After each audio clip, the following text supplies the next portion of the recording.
All right. It is still Thursday, I forget, April 30th. It's almost 5 o'clock in the evening. Wasn't planning to do all of this today, but it's kind of addicting and I feel like I have to finish it now. Where we last left off, it's almost like I'm doing this like a to be continued. When you used to watch those shows and there would be a two-part thing, they still do it, and then they would have to be continued. That's kind of where this is going, but I feel like I can finish this. There's about 40, maybe 50 pages left. Excuse me. I'm going to try to finish it now, get it all done with, and then put part 3 on Substack and listen to these and kind of picture the movie in my head as I've been doing. Part 2 was interesting. I think I left off with Kim, Yish, and Gillian in the truck. Gillian's driving them, and they're just starting to get acquainted with each other. I'm on page 62. Now we are outside of an old-fashioned drive-through. Like, I realize it could be any type of thing, any restaurant in Arizona that's kind of in the middle of nowhere. Or it doesn't have to be Arizona, any desert landscape, New Mexico, Arizona, Nevada. It's supposed to be Arizona. That's why I say Arizona. There's another scene coming up with a waterfall, and I spent like a day looking at waterfalls in Arizona. Then I'm like, well, they could film it anywhere. So that's how much of a rookie I am. I don't understand. I do understand, but I don't think about these things like a normal writer or showrunner or whatever you call it would, a script writer. But yeah, I get it. You could film it anywhere. Like tomorrow, if I'm feeling up to it, I might do Seeds of Anarchy and read that whole screenplay over the course of the day. And what was I going to say? The reason I brought that up, it's supposed to be set in like Georgia, but if it was really a low budget type of thing and I didn't know how to get funds to film it in Georgia and I don't know how to do it, you just go nearby. I'll go to I don't know, Pennsylvania has plenty of open land, open farmland that could look like a Georgia homestead. Lancaster. So you never know what that will be, because I've never been involved in any kind of filming, just in what I hear in passing, what I hear in podcasts from people in the business, in the industry. But that's where I want to go. I want to start anywhere I can in some type of role like that. But I realize it's very hard to get through that door. It's very hard to get that door cracked open. So I'm doing a table read by myself, and I'm putting it on my Substack where no one ever goes to. So this is kind of pointless, but also a good practice for me. All right, let me get started so I don't talk too much. Right now we are rejoining Kim, Yish, and Gillian. They're outside of an old-fashioned drive-through in the morning. And they're feasting on burgers, fries, onion rings, all that good American food, leaning against Yish's truck in the middle of like a very scenic desert landscape with cliffs or whatever. Kim, holy Lord, this might be the best burger I've ever had in my life. Gillian, told you this place was the tits. He gazes in awe towards the desert canyons and cliffs all around him as he takes another bite. Kim, this is what's been missing from my life. America unfiltered, free from all that ego-driven bullshit. Breathes in the fresh air. Kim, the womb of existence, ladies and gentlemen, in the collective sense. Yish eats some fries and elbows Gillian. Yish, under his breath. And here comes another sermon. Kim, You all better appreciate the open roads of this country before all of this beautiful, untainted freedom gets torn down and rezoned to bolster some hotshot's quarterly profit margin. The sun shines over the beautiful desert landscape as he paces around. Kim, just look around you. This is the America worth fighting for, worth waking up to each day, worth dying to protect, where the dream truly resides, not where you settle, but the journey to find where you truly belong. It's out there for each and every lost soul if you want it badly enough. He wipes tears away from his eyes and smiles towards Gillian. Kim, even for you, kid. He wanders off towards a canyon in the distance as Yish and Gillian feast on more fries. Gillian, he always gets so dramatic like that? We are doing a flashback now, number 7. It takes place inside a casino near the roulette or at the roulette table during the daytime. Kim, 40, noticeably drunk, places his casino chips onto numbers, surrounded by a few degenerates making bets of their own. He places his entire remaining chip tower onto black 20, then winks towards the old female roulette dealer. Kim, help me out now, hon. Haven't hit a goddamn number in about 15 fucking spins now. Old female roulette dealer. Sir, please do not use that language around me. I will not tell you again. He ignores her, while removing his chips from other numbers on the board and placing them upon his massive chip tower on black 20, then stares deeply into her eyes. Kim, slurring badly. You help me and I'll help you. Diplomacy always wins out in the end, right? Mutually assured destruction or some shit like that. Chugs the rest of his beer as she sighs in frustration, spins the wheel and drops the ball. Old female roulette dealer. Final bets, please. A male tourist. Hold on one second, sorry. A male tourist leans over the table and places a single chip onto Kim's black 20 chip tower just before the dealer spreads her hand across the board. Old female roulette dealer. No more bets. Kim eyes the tourist with frustration and watches the ball fall right into 00. Kim, fucking hag. Why can't you just help me out one damn time? Slams his fist onto the table, causing the chips to scatter everywhere as the other players move away from him. Old female roulette dealer. Sir, please calm down. He lunges towards the tourist. Kim. Never put a chip on top of another man's chip tower. Don't you know that? You confused my muse. Old female roulette dealer. Sir, please calm yourself. Kim puts his arm around the tourist. Kim. A man's chip tower is sacred. Did the casino hire you to be a mush? The tourist frees himself and moves away from the table, while Kim rudely snatches a beer from a waitress walking by and chugs, while staring towards the dealer. Old female roulette dealer. I'm going to have to call for security. Kim. Good. I want to talk with your manager, too. Think it may be time for you to hang it up. The magic.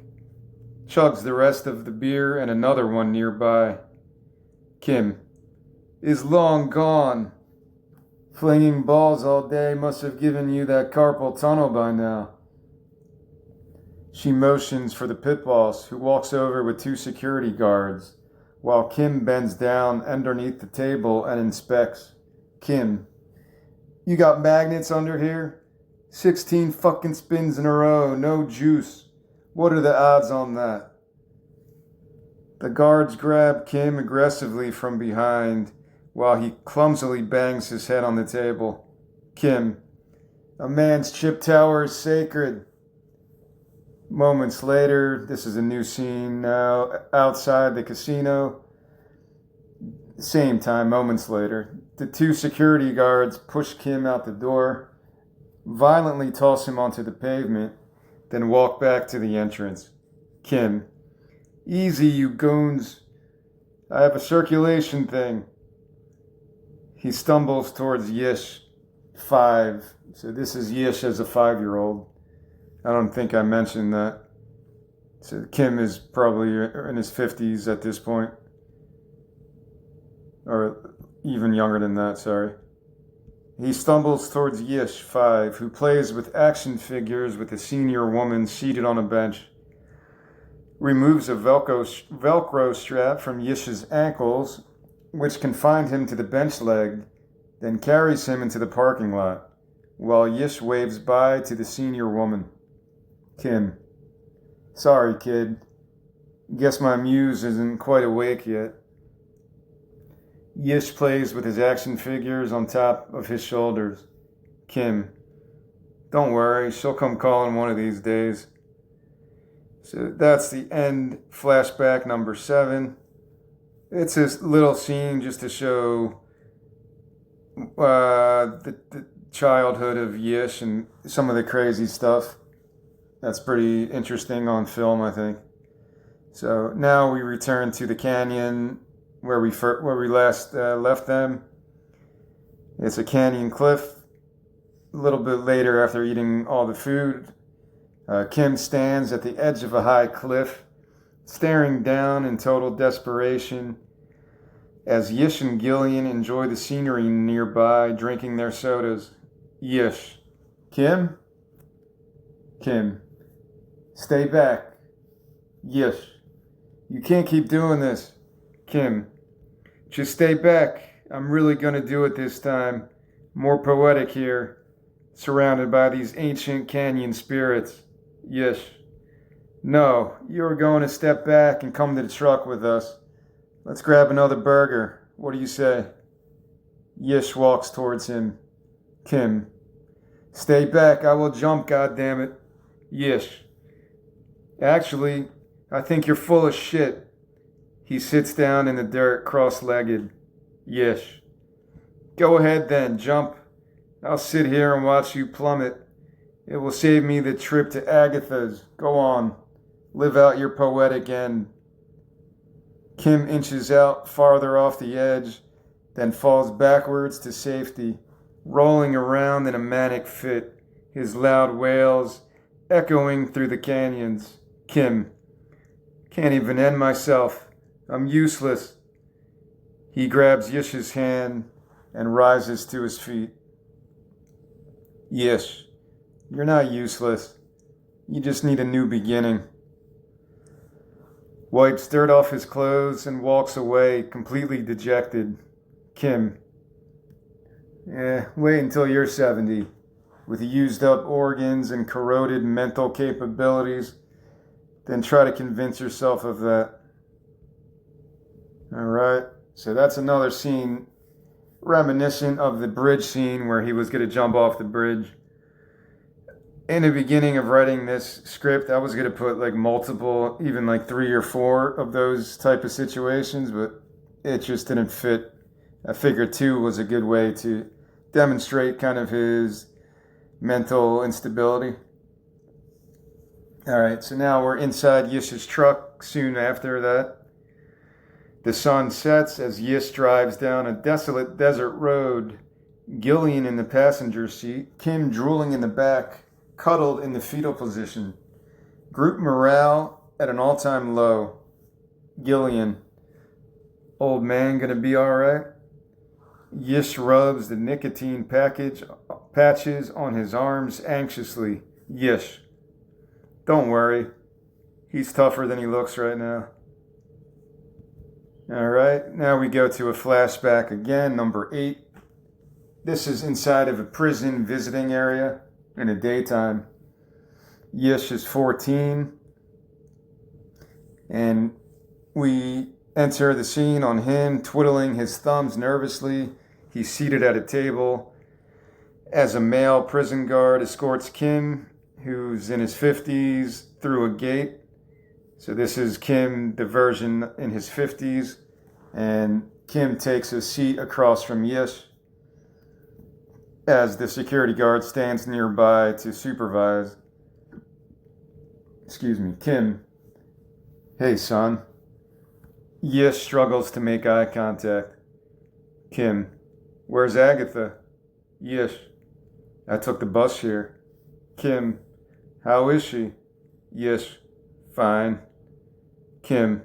Fine? That's all you can give me? Where's all that teenage angst you were starting to develop? She must be driving you nuts by now. Yish remained silent, staring down at his hands. Kim. Listen. I should be out in 5. 3 with some luck. Hopefully a crime wave hits the city. This place is already overcrowded. Grabs a cigarette from his shirt pocket and eyes the guard, who walks over, pulls out matches, and lights it. Kim. You can give Agatha that message for me. And be sure to tell her thank you from time to time. It will help keep her off your back some. Yish's legs shake underneath the table. Kim. Are you even listening to me, son? He stares up at Kim, teary-eyed. Yish. Are we going to lose the house? Kim. You don't have to be concerned with any of that. And don't worry about what other people may say either. Just focus on keeping your own reality clear. He leans in closer over the table. Kim whispers. Do you know what the war on drugs is really all about? The racist foundations from Nixon right on down the line? It's all a sham to further control your consciousness. Eyes the guard. Kim, much louder. Enforced by fascist scum who have never read a book in their fucking lives. The guard walks over and forcibly pulls him to his feet as Kim blows smoke into his face. Kim. Don't let anyone invade that sacred womb. He's talking to Yish there. If that's not understood. Yeah. Yish stands as the guard leads Kim away. Yish. I'm sorry. Kim. Nothing to be sorry about. Just remember what I told you. That's end of the flashback number 8. It's a short scene that I added later because I wanted to show some kind of this will come up later, so I won't talk about it. Alright, so now we're back in present day. We're in Yish's truck as the sun rises. It's the next morning as Yish drives down another isolated desert road. So we're really taking advantage of the Southwest scenery in this part of the movie. It's good symbolism, I think, of just trying to find, because that's what they're feeling. I guess all 3 of them kind of feel like they're lost in the desert. So it's a perfect background, I guess. So Yish is driving down this road, his legs shaking. As he presses down on the accelerator, he tunes the radio as Gillian watches his anxious state from the passenger seat. Gillian. You always this much of a spaz in the morning? He ignores her, stops on a station playing jazz, then places a nicotine patch onto the back of his neck. Yish. Should cross into California by the afternoon. You have an address for your friend in Hollywood? Gillian. Sure, she lives right near that big sign. Yish eyes her curiously while she turns her attention towards Kim, resting emotionless in the back seat. Yish. That big sign? Gillian. The Hollywood sign. Yish. I know what sign you are referencing, but do you have an actual address? She stares out the window as they pass a road sign, Sibiq, and cuts him off. Again, I'm not sure if I'm even saying that correctly, but it's only because I found that specific waterfall, which will come into the next scene, I think. But it doesn't have to be. It could be anywhere. But that's just the sign that I found on like Google Maps or whatever when I was trying to write this in a more specific design. Gillian, hey, make a right up here. Yes. We really need to keep moving. She grabs his arm and motions her head towards Kim in the back seat. Gillian, I think we all could really use some fresh air. He eyes the lifeless Kim through the rear view. Yes. What do you say, Kim? Nature hike? Kim, I don't give a shit. Just let me be. Yes stares indecisively towards the intersection as she reaches over him and guides the steering wheel towards the right. Yes. All right, you win. Hands off the wheel, I'm going. He exits onto a dusty dirt road as she lights a cigarette. Yes. You really need to stop smoking. Gillian, sarcastic. Sure thing, Dad. Yes. I'm just saying. You don't want to get addicted at your age. Some studies have proven that smoking, Gillian. And just who pays for these studies you speak of? Yes, there is plenty of unbiased data. Kim sits up and scans the majestic scenic landscape out the window. Kim, would you both just shut up? Tap water is riddled with poison. Chemtrails scatter neurological toxins to keep the public on edge. This is America. Pick your poison and run with it. All right. Again, this could be anywhere with the waterfall, but it's Cibecue. I don't know if you say that Cibecue or Cibecue. I don't know. It's in Arizona, I believe, and it looked pretty cool from the pictures I found, but I don't feel like talking about this too much, but I found another one, Lake Havasu, but it's very difficult to hike towards that location, so it could be any waterfall anywhere. It doesn't have to even be named or anything, but whatever. Just, I guess I should have just put waterfall. But it's still in the daytime, soon after that. Gillian, Yish, and Kim gaze towards the beautiful falls in awe. Gillian, come on. She takes her shoes off, runs into the crystal clear water, and swims out towards the falls. Gillian, water's amazing. Yish reaches his hands down into the water and splashes Kim, who just stands emotionless. Yish, let's go, old man. Not afraid of a little water, are you?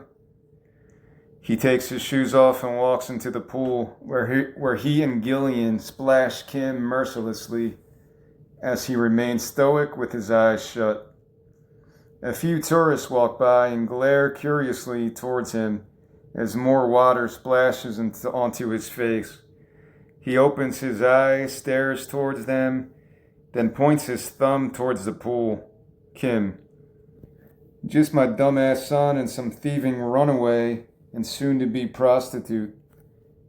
He's a certified life coach, so no need to worry. On our way to see the Wicked Witch of the West. Care to join us?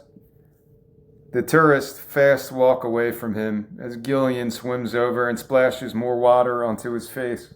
Gillian, get in, you old fart.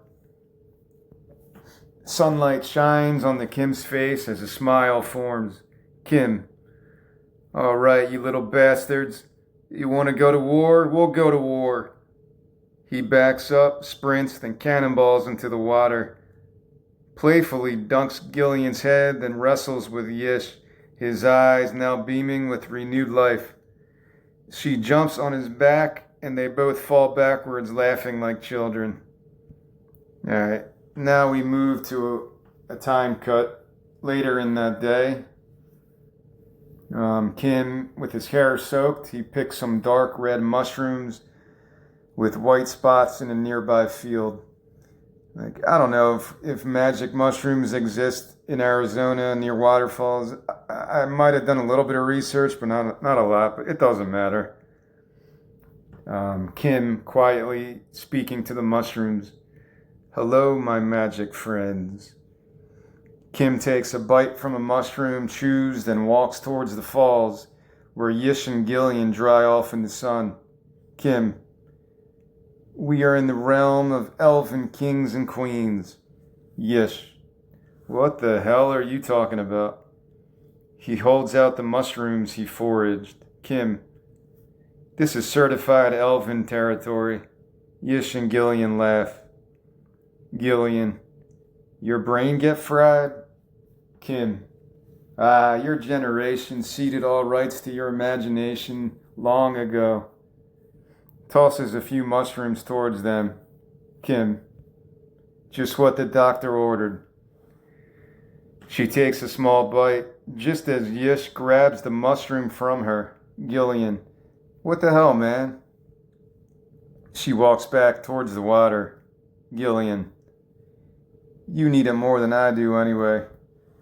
Have some faith in the elf whisperer. Yish stares curiously at the mushroom, then takes a small bite, while Kim charges into the water behind him. Kim: anarchy! He splash fights with Gillian while Yish smiles and takes another bite. Yeah, I realize it's not something to encourage. I'm not trying to promote drug use for anyone, teenagers or adults. It's just a scene in the movie, man. Originally, I might have changed that, I think, because I don't actually want to show a teenager eating a magic mushroom, whatever. But yeah, it's not a big deal to me. I don't think it's anything that's too crazy. But these are the thoughts I did think about stuff like that. Even a teenager smoking a cigarette in a movie, is it going to promote other kids doing that? I don't think so, because it's explaining that it's a bad thing, right? It's a poison. Like, it's blatantly in this script, so I don't feel like guilty about it. All right, we're going back to another flashback, and this is a weird one. Might be my favorite one, actually. We ended that last scene with Kim playfully jumping into the water, screaming anarchy. So this is kind of, I guess, Yish's flashback. Because the flashback is just, I never state like who is having the flashback, because to me it doesn't matter. It's just the way the movie works in a non-linear fashion. So Yish is 5 years old in this flashback, number 9. And he's in a kindergarten classroom. He's sitting down with his classmates while a young police officer, male, stands in front of the blackboard. Young police officer: so when you see something strange, make sure you always tell someone you trust, like... He points to the female teacher who sits behind her desk. Students together: your teacher, young police officer. Or students together: your mommy and daddy, your parents, your police officer. They're kind of saying these words mumbled. Like, some are saying your mommy and daddy, some are saying the other ones. I didn't know how to do that without really just writing it like students together and putting slashes like that. Young police officer: good. And what do you do if a stranger walks up to you? Students together: run, scream, stranger danger, tell a grown-up. Young police officer: all good answers. Great job, guys. He walks towards the back of the room while the teacher and students clap. Teacher: next, we have Yish's father, Kim Rogers. Kim, who's in his 40s in this scene, dressed in his disheveled clothing, waves to the students as he walks towards the front. Kim: hi, everyone. The students wave as the teacher sits down behind her desk. Students together: hi, Kim. Kim: it is truly my honor to speak to you today about what it takes to survive in this modern, cutthroat, winner-take-all society of ours that your parents have so blindly constructed, and that men like him... Points to the officer in the back of the room. Kim: vow to protect with lethal force. The perplexed officer shrugs his shoulders towards Kim. Kim. How many people you shoot this week so far, sir? The teacher rises from her desk. Teacher. Mr. Rogers, why don't you explain to the children what exactly it is that you do for a living? He shrugs her off. Kim. This consumerist jungle will constantly try to deceive your impressionable little minds, whether at church or on the evening news, or even in classrooms like this very one. Total submission must be achieved at any cost. The students appear uninterested in his nonsensical diatribe as one young boy picks his nose. Kim. You must always remember to keep your one true mind-eye open. The key to maintaining your truest humanity. Forms a triangle with his hands over his forehead. Kim. That unique, eternal, universal life energy within us all, keeping us balanced. Your birthright. The teacher stares at him curiously. Teacher. Mr. Rogers, maybe you should wrap this up. He shushes her and paces manically from side to side. Kim. Don't ever allow your true essence to be confiscated by mindless, bureaucratic entities whose lone mission is to transform you into fat and docile patriots of this corporate-controlled carnival. The teacher steps towards him out of patience. Teacher. The intention of Career Day is to teach our students about civic pride and duty, not whatever you think you are doing right now. Kim. Oh, I think we have a mole right here, kids. Another corporate shill working to erode the pure, unconditioned wisdom deep within. Freedom cannot be granted. It can only be taken. You all go home tonight and think on that one. Teacher. That is quite enough, please. He speaks over her. Kim. You know what I say to corporate shills like her, kids? The students stare back blankly. Kim. Anarchy. Anarchy. Anarchy. They try to sound out the word, then rise up and perform the cutest anarchy chant of all time. Students together. Anarchy. Anarchy. Anarchy. Kim grabs a piece of chalk and draws crazy swirls on the blackboard. Kim. Anarchy. Anarchy. Anarchy. The students feed off his energy and run around, some raiding the toy closet, some tossing food from their lunches at each other as the teacher tries to regain control. Teacher. Students, calm yourselves. The officer walks towards her as Kim runs around with the students. Young police officer. You want me to escort this man out, ma'am? She stares towards the chaotic scene with him and sighs. Teacher. That won't be necessary. Just let them tire each other out. The students chase and tackle Kim, then pile on top of him while he lifts Yish above his head. Kim and the students together. Anarchy. Anarchy. Anarchy. Yish laughs in Kim's arms on top of the world. That's the end of flashback number 9. So maybe it's a bit more comic relief, if you want to call it a scene like that. But I thought it fit pretty well there. Another moment to almost in a way root for the outsider of Yish or of Kim, to see that he's a good-hearted, but he just doesn't know how to live in a structured society, I guess. One of those types of people. And I said this a long time ago. I think people would leave this movie and feel like, wow, that character reminds me of so-and-so. That character reminds me of so-and-so. Because everyone knows people like that on either side of the spectrum that go a little bit off the deep end. Either the crazy religious people or the crazy communist, crazy atheist, crazy anarchist. But it doesn't have to be like that. There's plenty of well-adjusted anarchists, well-adjusted religious people that function normally. But I don't know, that's just the point of the title, Elegant Eccentrics. That kind of sums it up. All right, so now we're back in the present day, back at Sebaku Waterfall, still in the daytime, as Kim is planting some mushroom stems back into the soil, while Yish dances around him in a circle, breathing heavily, pounding a tribal beat onto his chest. Kim, quietly to the mushrooms. Back to the source, my friends. Yish. I don't think it kicked in for me yet. He grabs Kim and dances around in a circle with him while Gillian swims in the pool and watches. Gillian. Pretty sure it did. Tourists walk nearby with some trepidation as Kim and Yish continue their tribal dance. Kim. Ladies and gentlemen, this is sacred elven territory.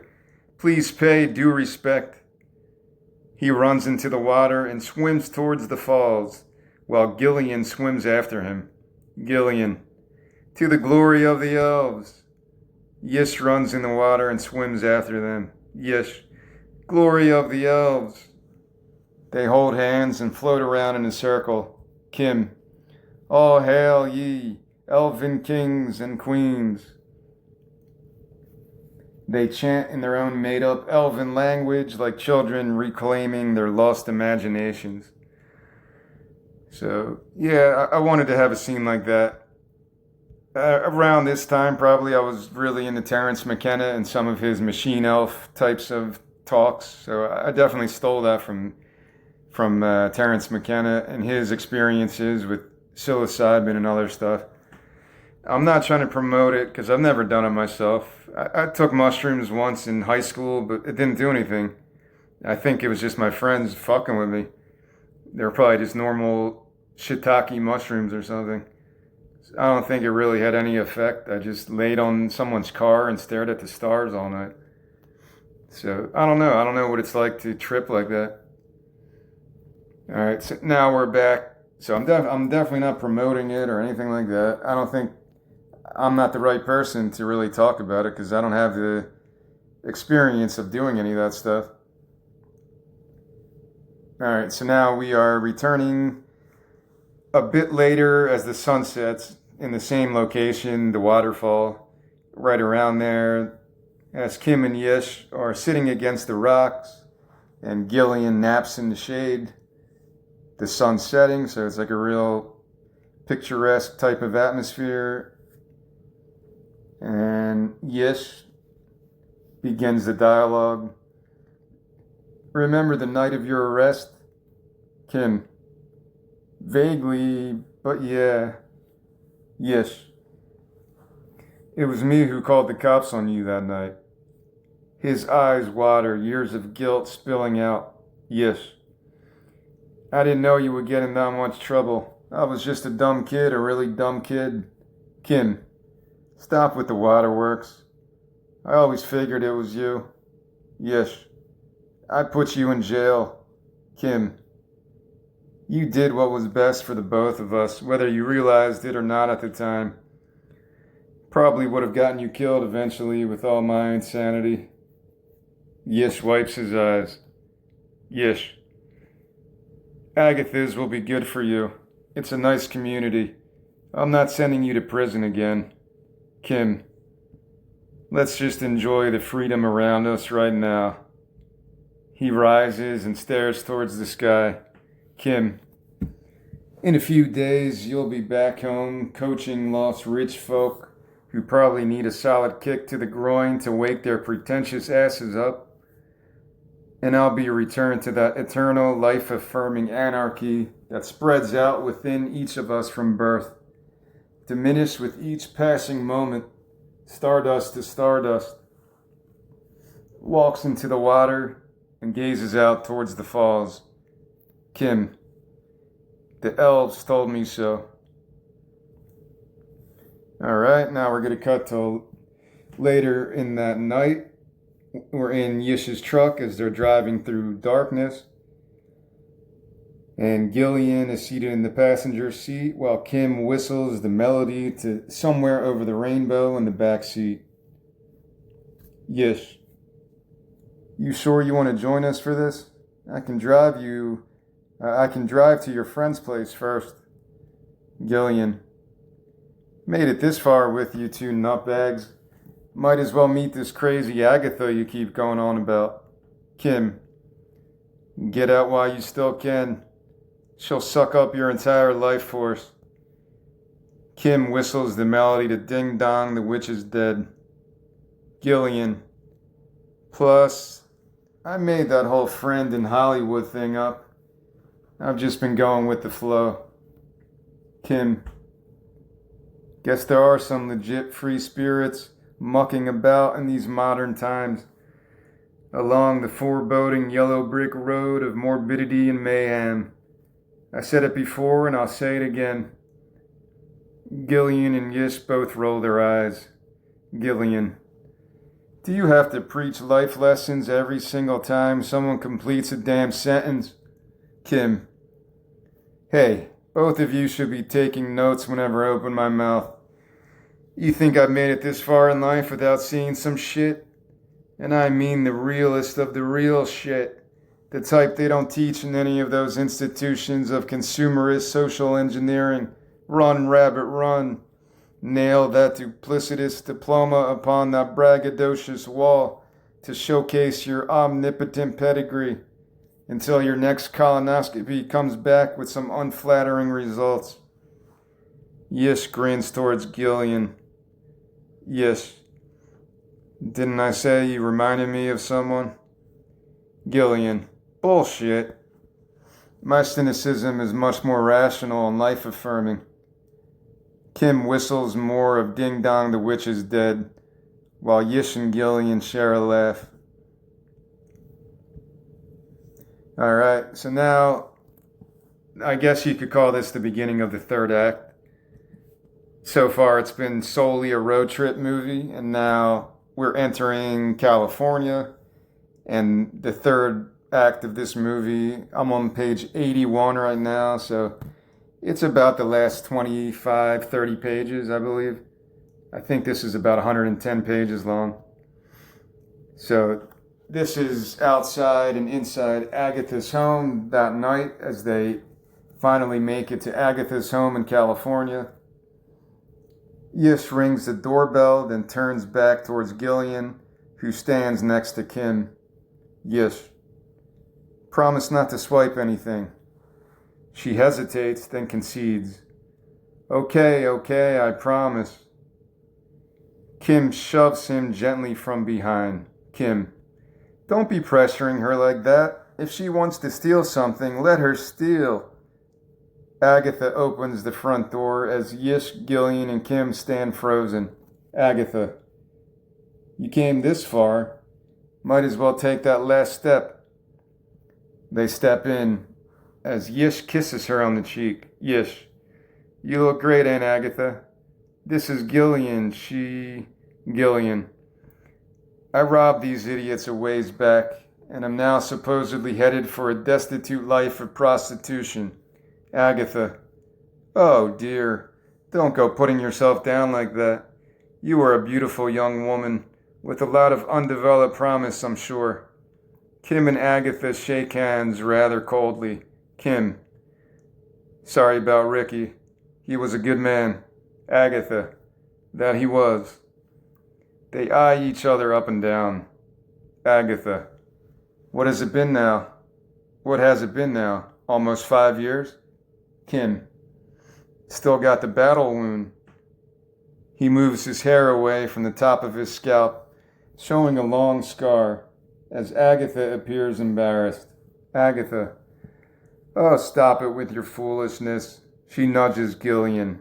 Agatha. He must have gotten that at one of those biker bars or in a prison fight. Confinement couldn't even turn him into a productive member of society. Leads them up the stairs. Agatha. Now, I wasn't exactly sure when you would arrive, so I don't have any food ready. But we can sure feast tomorrow evening. This is kind of moments later. We're in bedroom number 1 in Agatha's home, as Agatha leads Yish and Kim into a small bedroom, then pats on the one bed. Agatha. This is you, Kim. He takes his shoes off and stretches out on the bed. Kim, thanks. She grabs a sleeping bag out of the closet and tosses it to Yish. Agatha, this okay? Yish yawns. Yish, perfectly fine. He rolls out the child-sized sleeping bag onto the floor, while Agatha tosses him a pillow from the closet. Agatha, quietly to Yish. I would offer you the living room couch, but I don't think he should be left alone. You know how he gets, especially now, since I am assuming he is off his meds. Kim overhears her purposefully patronizing whispers and pushes the pillows over his ears. Now we are in bedroom 2, moments later, and Agatha's home still. As Agatha prepares the bed for Gillian, who stands by her side. Gillian, it's okay, really. You don't have to do that for me. Agatha, oh, don't you worry, honey. It's just nice to have a young woman around. She grabs old-fashioned pajamas from the closet and hands them to her. Agatha, I'll make pancakes if you wake up early. Just you and me. Around 7. What do you say? Gillian, hesitant. Sure. Agatha, great. I'll come wake you. She walks towards the door, then turns back. Agatha, I'm just down the hall, so don't be afraid to come get me if you need something. Gillian stares towards her with a look of concern. Agatha, what is it, sweetie? Gillian, it's just, maybe don't be so hard on Kim. I think he's kind of balancing himself out right now. Agatha, oh, I see. You've known him for what, a few days, and you think you know what's best for him? Gillian, no, I'm just saying. Agatha presses down hard onto her shoulders. Agatha, thanks for your uninformed input, but believe me when I tell you that Kim is a very sick man. She sits down on the bed.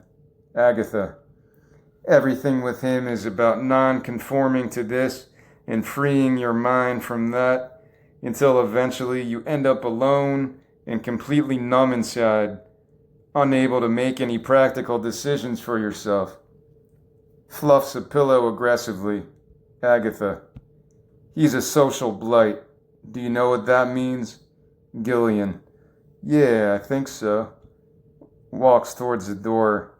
Agatha, in a sweet tone. That's good. Pleasant dreams now. Angrier. And do yourself a favor. Stay out of family matters. She slams the door loudly as Gillian holds up the old-fashioned pajamas, then tosses them onto the floor. Alright, this is page 85. I'm going to stop here and then finish it in a little bit, just to space it out a little bit, and I could talk more about the whole screenplay during the next recording. So right now it's towards the end of the last act. I guess it's not exactly the climax moment, but this was what the purpose of the road trip was, a success. They did end up in California after bonding over the waterfall and the mushrooms and other stuff. And maybe they're a bit more in a good mood at that point from kind of clearing their heads at the waterfall. And I'll finish the rest of this later or tomorrow. I'm not sure yet what I want to do. But hopefully you get a sense of how this movie flows. It's not a ton of filler in this. I didn't put a lot of filler scenes purposely. First, it was only supposed to be 60 pages. And then I got it to maybe 80. And I was like, all right, this is going to go on as a feature. Because originally it was going to be, for my series, the Madman's Daily Unequivocal Comedy. It was just going to be an episode for that. And the more I got immersed in this universe, I was like, all right, this is a longer type of movie experience. So originally it was over that. It was probably 130 pages, and I knew it was too much. I just way overdid the storylines, which too much filler and bullshit. So I think right now it stands at 115 pages. I think I'm a pretty good judge of what a filler scene might be. Filler dialogue that doesn't really make sense, doesn't push the story, the narrative forward. I'm pretty sure I did enough of an editing job to be pretty good on that. Because I agree with that. I don't like movies that are just so bloated. They go on for an hour and a half, 2 hours. I can deal with a long movie as long as it's good. Like Cool Hand Luke is a pretty long movie. I started watching Cool Hand Luke last night, and I got maybe through halfway, and I'm like, this is too much to digest, or I need time to digest this. So I stopped it, and I watched the rest later. It's a heady movie.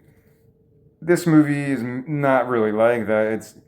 But if you look at Cool Hand Luke, it's a simple story. A guy breaks a bunch of parking meters, goes to jail for 2 years, and then his mother dies, and it causes all this mayhem later. And it's a pretty basic story. It's kind of a Messiah complex story, a lot of religious undertones, but the basic plot is very simple. Man goes to jail. He's kind of a free spirit, kind of like the character I'm writing with Kim.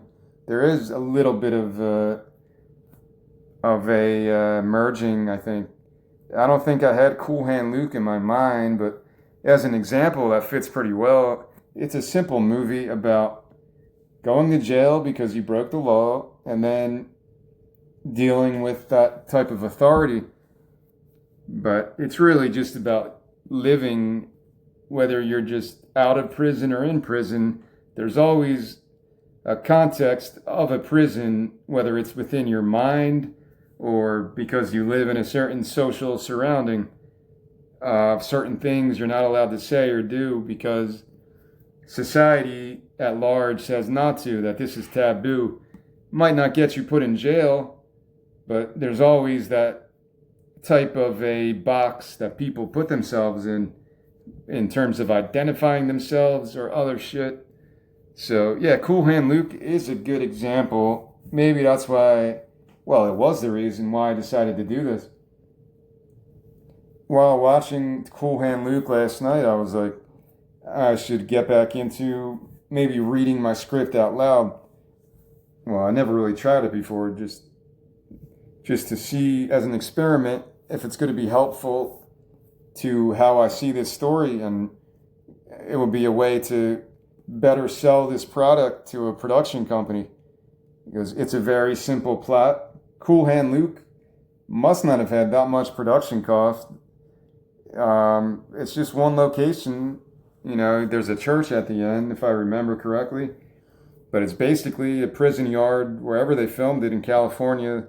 It was supposed to be down south, but I think they filmed it in California. And, you know, there's not a lot of production costs, just great acting, great writing, great cinematography, great characters. And that's what you need to make like a classic movie. It's just a classic. There's no filler scenes in that. You know, I'm not an expert. I got to watch the rest of it, but I'm pretty sure I would say that confidently. Halfway through, there's been no filler scenes. Everything led the plot forward, like the Kurt Vonnegut thing, and one of his main tips on writing a short story or any kind of narrative is to always push the plot forward. Don't have filler dialogue. And I really do agree with that, because people thought Game of Thrones was like too bloated. Some of the seasons just went on too long with stupid storylines. But I guess that's a similar example of how you could overwrite something or string people along for too long, and they'll lose their attention, lose their interest. So that was my main focus with all my writing, songs or screenplays. I just want to get to the point with enough artistic integrity, in my opinion, to make it valuable to rewatch. Not just watch once, but I could watch Cool Hand Luke once a year and be pretty happy. But I haven't watched it in probably a decade. But it's a type of movie you can watch over and over again because you'll notice something new or just appreciate the delivery of George Kennedy and Paul Newman, the way they deliver their lines. And it's a very stylish movie. So I'll leave it here. I might finish the rest of this later today or finish it tomorrow. But yeah, it's difficult sometimes to talk this long, but I just got kind of addicted, and now I just kind of, it's like I'm revisiting this story like I just wrote it yesterday by doing an experiment like this, an exercise like this. So I'll probably take an hour, 2 hours, then finish this later.